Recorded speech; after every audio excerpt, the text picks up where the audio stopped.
दोस्तों, आप सभी को विश्व पर्यावरण दिवस की बहुत बहुत शुभकामनाएं। मैं आपसे एक अपना काम शेयर करना चाहूँगा कि जो मैंने विश्व पर्यावरण के हैसियत से किया था। हमारे यहाँ सबसे बड़ी समस्या है कि जो पीने के पानी की समस्या बहुत ज़्यादा है। और मेरी जो पोस्टिंग थी वो राजस्थान में थी। राजस्थान में बरसात के दिनों में तो ठीक रहता है, लेकिन अप्रैल मई जून इस समय में वहाँ पर काफ़ी विकट समस्या आ जाती है, खासकर मई और जून के अंदर। तो मेरी पोस्टिंग उदयपुर जिले के कोटला तहसील में थी और मैंने उसी को अपना एक कर्तव्य क्षेत्र बनाया हुआ था। और मैंने फैसला किया था कि जब तक मेरा ट्रांसफ़र नहीं होगा या मुझे लगेगा कि मुझे यहाँ से हटना चाहिए, मैं वहाँ पर सेवा करता रहूँगा, क्योंकि वो अत्यंत पिछड़ा हुआ जगह थी और वहाँ पर कोई आना और रहना पसंद नहीं करता था। काम करने की तो बहुत दूर की बात है, वास्तविक बात थी। तो मैं वहाँ पर 2004 में मई के अंदर एक गोगरूद पंचायत थी, उसमें झालरा गांव था। वहाँ पर मुझे पता लगा कि पोलियो का केस है और मैं ने निश्चित किया था कि मैं वहाँ पर खुद पोलियो की दवाई पिलाने जाऊँगा। तो उसमें मुझे याद है कि शायद 24 मई थी उस दिन 2004 में। और मैं पोलियो के पैक लेकर के, सब जो आइस पैक वगैरह होता था, अच्छा खासा था उसमें सामान, मैं लेकर के सुबह स्टाफ के साथ निकला। और 20 किलोमीटर से ज़्यादा पैदल रास्ता था वो।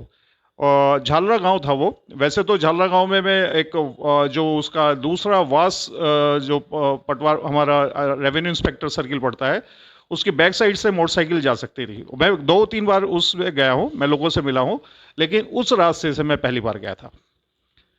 तो उसमें जब मैं गया तो रास्ते में मैंने देखा मई के अंदर कि कुओं के पानी तो लगभग खत्म हो चुके थे वहां पर। और क्योंकि वो पहाड़ी क्षेत्र था, और एक समस्या ये है कि जैसे हमारा उत्तर प्रदेश है, वहां पर हैंडपंप एक साधारण सी मशीन से लग जाता है, लेकिन राजस्थान में हैंडपंप लगाना थोड़ा सा कठिन कार्य है, क्योंकि उसमें ब्लास्टिंग करानी पड़ती है। तो ब्लास्टिंग कराने के लिए एक मशीन होती है, वो मशीन जाती है और उससे ही संभव है, और वो बहुत भारी भरकम होती है, बिना सड़क के नहीं जा सकती। और वहां पर सड़क नहीं थी, पक्की सड़क नहीं थी, और बहुत बड़ी समस्या मुझे सामने नजर आ रही थी। तो रास्ते में छोटे छोटे फले थे। फले एक छोटी सी कॉलोनी होती है जिसमें 100-50 के करीब आदमी रहते हैं, और आगे चल करके ये बड़े होकर के गांव में कन्वर्ट हो जाते हैं। इस तरह का वहां पर एक एंथ्रोपोलॉजिकल फिनोमिना भी देखने को मिलता है।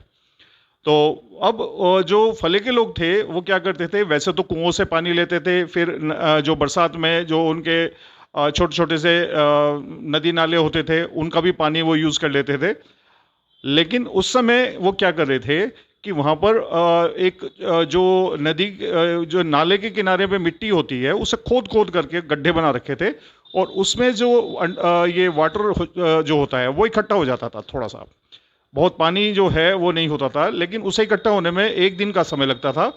और वो छोटे छोटे से गड्ढे बनाते रहते थे, उसे और गहरा करते रहते थे, और उसमें से निकाल करके वो बाल्टी में भर करके, फिर घड़े में भर करके 1-2 दिन रखने के बाद फिल्टर करके वो पीते थे। तो बहुत आश्चर्यजनक था वैसे तो ये। लेकिन क्योंकि हम कभी इस तरह से नहीं रहे, और हमारी जो बेल्ट है उत्तर प्रदेश में वो तो पानी से बहुत रिच है, तो उसका और वहाँ के लेवल को देख करके बहुत कंट्रास्ट लगा कि जिंदगी क्या है। ये मेरे सामने बहुत बड़ा प्रश्न आया। मैं पूरे रास्ते दुखी होता चला गया कि कैसे करें हम, इनके लिए कौन जिम्मेदार है। मैं यहाँ का तहसीलदार हूँ और प्रशासन की जिम्मेदारी मेरे ऊपर है। तो फिर मैंने निश्चय किया कि मैं इस समस्या का डिस्कशन अपने उच्च अधिकारी से जरूर करूंगा, और जो पंचायत है गांव की, उनसे भी डिस्कस करूंगा कि इसके बारे में क्या किया जा सकता है, क्योंकि मैं बड़ा दुखी हो रहा हूँ इस चीज़ को देख करके। और ये इन व्यक्तियों के अधिकार हैं और हमारे कर्तव्य में शामिल होते हैं। तो जितने भी प्रयास होंगे, जिस लेवल पे प्रयास होंगे, मैं इस प्रयास को करूंगा और यहाँ पर इनके पानी की समस्या का निदान करूंगा। तो वहाँ पर फिर खैर हम रास्ते में चले गए, और पल्स पोलियो पिलाने दवाई को पूरा करने के बाद फिर शाम को मैं सुबह में 4 बजे चला था वहाँ पर, और शाम को मैं 6-7 बजे बज चुके थे। मैं 1 बजे पहुंचा था वहाँ पर, इतना वो था। हम रास्ते में रुकते हुए भी चले गए, लोगों से मिलते हुए चले गए। बड़े अच्छे लोग हैं वहाँ के, मुझे हमेशा याद रहते हैं और याद आते हैं, और बात मेरी होती रहती है वहाँ के लोगों से। वहाँ के सरपंच बड़े एक्टिव थे। और फिर मैंने आने के बाद वहाँ के जो प्रधान होते हैं ग्राम पंचायत के, उनसे बात करी कि ये बड़ी दुखद स्थिति है वहाँ पानी की, कि इसमें हम क्या कर सकते हैं। तो फिर मैंने अपने उच्च अधिकारी से भी बात की तो उन्होंने कहा कि वहाँ पे फोटो जब तक सड़क नहीं बनेगी तो पॉसिबल नहीं है। तो फिर मैं शाम को बैठा था और वहाँ पर प्रधान जी थे, वो पास में ही रहते थे, सरपंच साहब वो भी आ गए, और मैंने उनसे फिर डिस्कस किया। मैंने कहा अच्छा एक आइडिया है मेरे पास कि जब हमारे यहाँ पोलिंग पार्टीज जो होती है उसको हम हेलीकॉप्टर से भेज सकते हैं। कई रेस्क्यू ऑपरेशन होते हैं जो मैंने अपनी ज़िंदगी में देखा है। टिम्बर ट्रेल जो हिमाचल प्रदेश में ट्रॉली अटकने में हुआ था, वहाँ भी हमने रेस्क्यू ऑपरेशन किया था हेलीकॉप्टर से। और जब बाढ़ आती है हम सर्वे भी हेलीकॉप्टर से करते हैं, तो क्यों ना हम हेलीकॉप्टर माउंटेड मशीन को वहाँ पे भिजवा सकें। तो मैंने उनसे कहा कि आप ऐसा कीजिए, गोगुंदा में वहाँ पर मुख्यमंत्री का दौरा था, उस समय वसुंधरा राजे सिंधिया जो मुख्यमंत्री थी, कि आप अपनी बात वहाँ तक पहुँचाएं। यदि वो बात पहुँचेगी तो अवश्य वो कुछ करेंगे इस बात के लिए, क्योंकि लोगों को पता नहीं होता ऊपर कि इतनी अंदर क्या स्थिति है। हम सिर्फ इतना भी सर्वे नहीं कर पाते, क्योंकि एक वहाँ पर और प्रॉब्लम थी कि जैसे पंचायत के अंदर सपोज कीजिए 25 हैंडपम्प थे, तो हम 25 ही काउंट करते थे और सोचते थे कि वो पूरा पानी है, जबकि 25 में से चालू जो होते थे वो 8 या 10 होते थे, और बाकी जो होते हैं वो सीजनल भी नहीं होते थे, वो रिजेक्टेड होते थे। तो मैंने जो सर्वे किया, जो फंक्शनल थे उनके बिहाफ पर मैंने वाटर का मैनेजमेंट किया, और फिर उसके बाद फिर हमने अकाल रात में कुछ काम लिए कि नदी नाले पोखर वगैरह का काम लिया, और उसमें फिर कई जगह हमने वाटर टैंकर की बात करी, लोगों को समझाया कि आप पानी का सदुपयोग करें, बारिश का जो पानी है वो इकट्ठा करें, और बहुत काम हुआ वहाँ पर। एनीकट हमने बहुत लिए, इससे अंडरग्राउंड वाटर बना, अंडरग्राउंड वाटर से जो कुएं सूख जाते थे उसको सूखना बंद हो गए, और बांध बने वहाँ पर काफ़ी। तो इसमें काफ़ी काम हुआ वहाँ पर।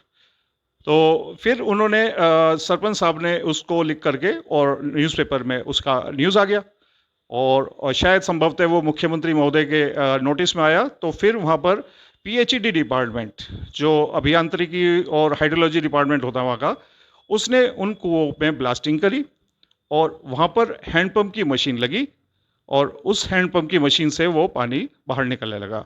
अब वर्तमान में मेरी बात हुई थी अभी एक हफ्ते पहले, उनके जो सरपंच साहब थे, भूतपूर्व सरपंच, उनसे बात हुई, तो उन्होंने बताया कि अब वहाँ पर हैंडपंप लग चुके हैं, सड़क जा चुकी है, वहाँ पर डामरीकरण हो चुका है। पहले अकालरात में छोटी मोटी सड़कें थी, लेकिन उससे जो हैंडपंप की ब्लास्टिंग मशीन भारी भरकम होती है वो नहीं जा सकती थी। तो ये एक प्रयास अच्छा रहा, उससे लोगों को पीने के पानी भी मिला, और वहाँ के पशुओं को, वन संपदाओं को भी कम से कम जो एक कुछ आसरा मिला। आसरा भी नहीं कहना चाहिए, उनको भी कुछ जो उनके अधिकार हैं वो मिले, और जो प्राकृतिक संपदाओं पे जो निर्भर रहते थे, क्योंकि जो अंडरग्राउंड वाटर होता है मेन अधिकार तो उस पर वृक्षों का होता है, क्योंकि जो अंडरग्राउंड वाटर होगा तो वाटर टेबल पे पानी वही लेंगे, और उसको भी हम खत्म कर लेंगे तो ये ट्रीज जो होते हैं उनको पानी नहीं मिल पाएगा।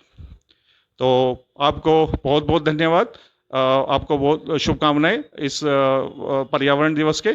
और एक बार मैंने अपना पूरा वेतन 2002 में मई माह का वेतन मुख्यमंत्री सहायता कोष में दिया था, वो संलग्न है साथ में, आप उसको भी थोड़ा सा देखें।